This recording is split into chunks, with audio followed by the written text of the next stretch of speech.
Hi folks, it's Michael and welcome to Covenant Teachings. And today I want to talk about the law.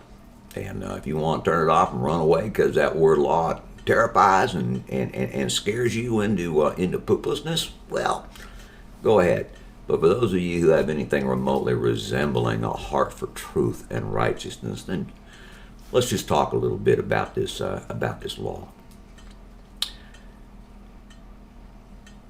In videos past and in teachings past, and obviously if you're a Christian, you know this, you can apply it.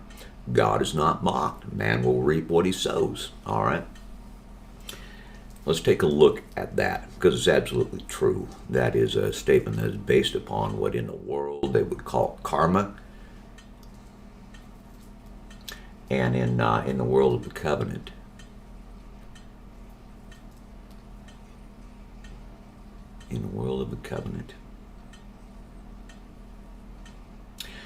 let's talk about the covenant. Let's talk about the law here for a moment. Things in the spirit, folks, are reciprocal. Everything is reciprocal. What you have when it says in Proverbs, guard your heart, for out of it flow the issues of life. This is the same thing that Yahshua said, out of the abundance of the heart, the mouth speaks. And he also said, if you believe in your heart, right, you're going to get the things you ask for, period, right? Let's see what you have declared, church, and let's see the things that you have asked for. You do not want to be under this thing called the law. You do not want to be under this thing called the law of God. You do not want to be under this thing called the law of my servant Moses. So in your religion and in your heart, you have abolished the law of Moses and you have abolished the law of God.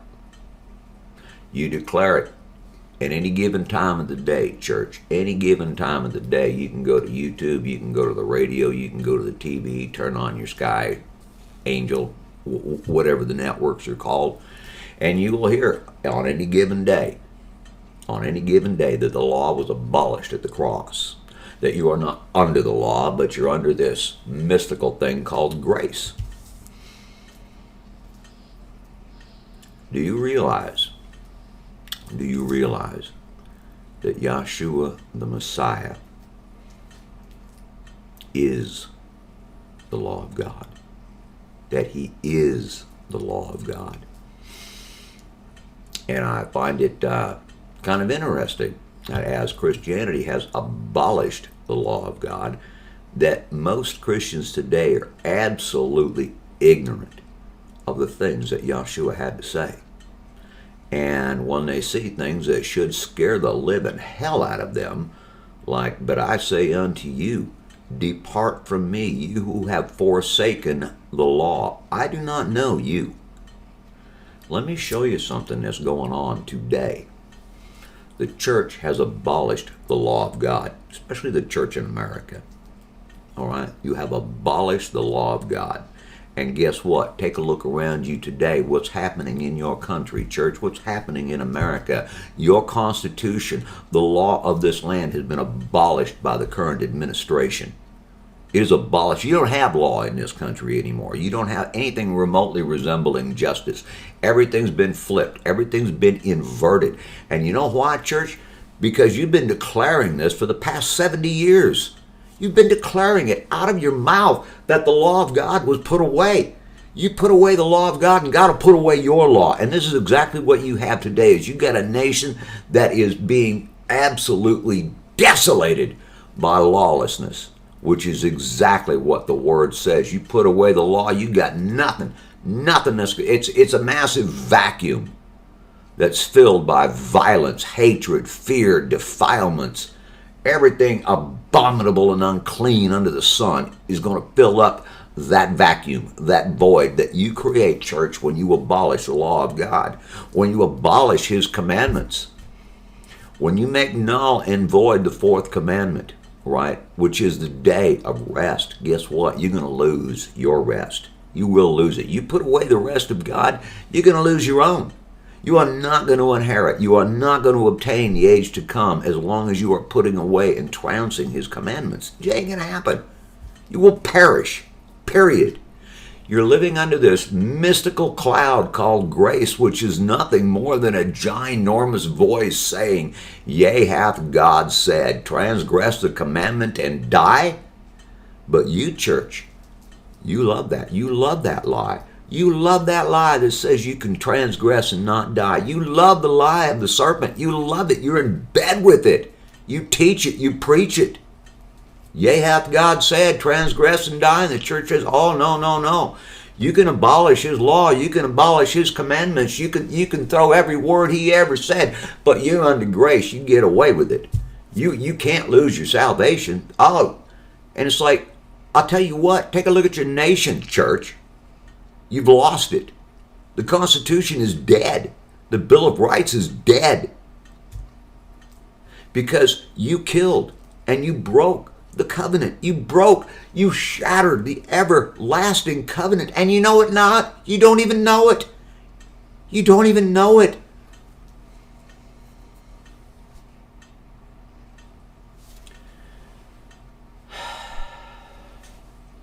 You don't even know it. And when you hear it, you get angry. You get offended. You get mad.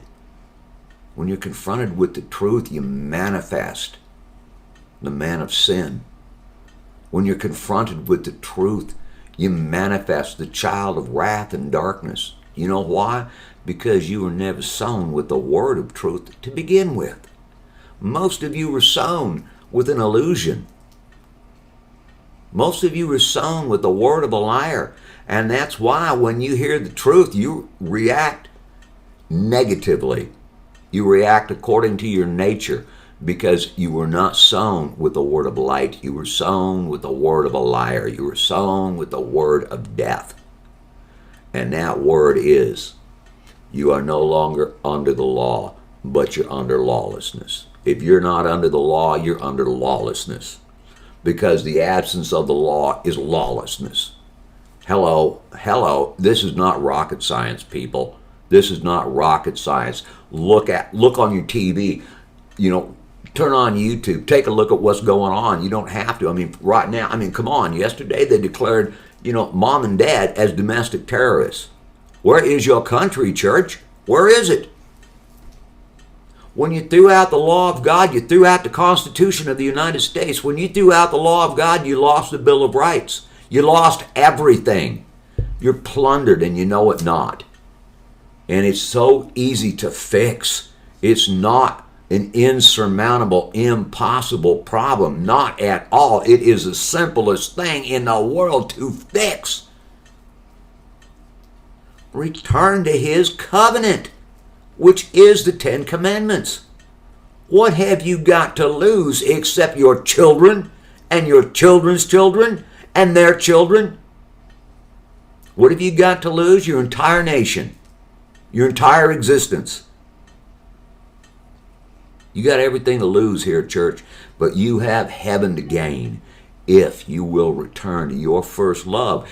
And your first love, people, should be the word of the living God, because he is that word. He is the word. He is the commandments. How can you say we have returned to our God when you reject his commandments? You're deceiving yourselves and you're lying to yourselves. Return to the covenant. Go to Jeremiah 31:31. Go read Deuteronomy chapter 5. This is the covenant, people.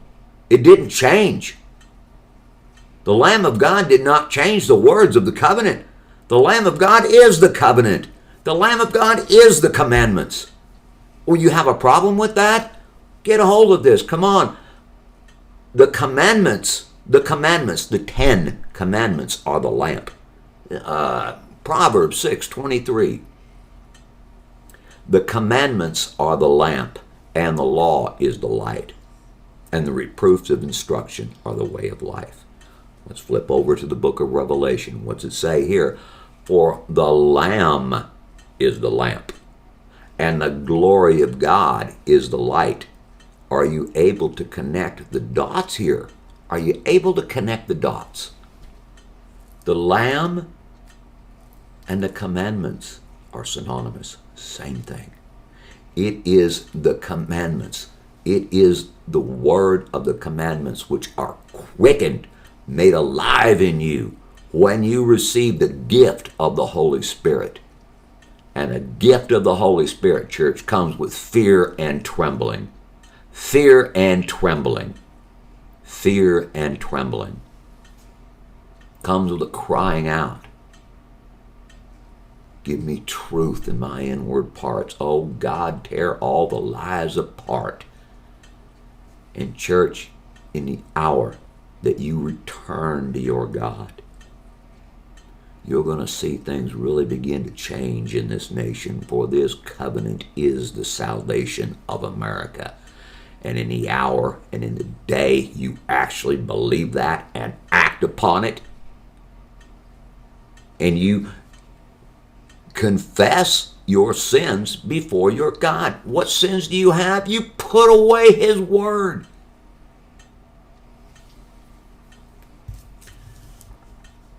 Most of you didn't know it. Look at this. This is today. The earth also is defiled unto the inhabitants thereof, because they have transgressed the laws. Change the ordinance. Oh, gee. Do you think swapping the Sabbath? Do you think obliterating the Sabbath? Do you think calling Sunday the Sabbath? You think that might have something that remotely resembles changing the ordinance? Wake up, people. Because when you did that, you broke the everlasting covenant. As it is written in the law of Moses, all this evil is come upon us, yet we have not made not our prayer before Yahweh our God, that we might turn from our iniquities and understand thy truth. Psalm 119, verse 142, thy law is the truth. The law is the truth. And Yahshua the Messiah is the law. All right? We got a problem here, people. We've got a problem. And that is the everlasting covenant's been broken. It's been broken since you abolished the Sabbath. It's broken in you. It's not broken in all of us, but it is broken in you. And you make up the majority of the nation. And you have gone all over the world trouncing His covenant. You didn't know it, but you were. You've exalted the words of men infinitely above and beyond all that God Himself has ever said. You've done this. When you put away His law, when you put away His commandments, you have exalted yourselves above His word.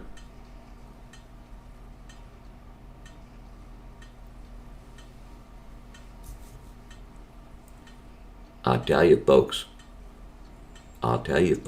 we are in need of some serious introspection. And it is high time we began to look at ourselves in the mirror and not flee because we're looking at the truth. That we did this. Don't run away from this. Acknowledge it. Acknowledge it. Acknowledge this. Acknowledge that we broke the covenant. And then do all that you know to repair that breach. Because when you abolish the Sabbath, you have abolished the entire covenant. Because the Sabbath is the sign of the covenant, people. It is the sign of the covenant. Don't think you can flaunt Sunday before the living God and get away with it. We're losing our nation. But if we would return and repent and receive His covenant and renew this covenant, which is written in the heart and it is written in the mind, this is where God reigns supreme within you. His word written in your mind, His word written in your heart. The government is upon His shoulders, right? The word is going to reign supreme in you. In the day you repent and you receive His covenant. That's the purpose of it. And the purpose of this covenant, lo and behold, Revelation 22:14, blessed are they that do His commandments, that they may have right to the tree of life, and that they may have entrance into the city. In no way, church, you will ever obtain these things as long as you have given the Sabbath the boot.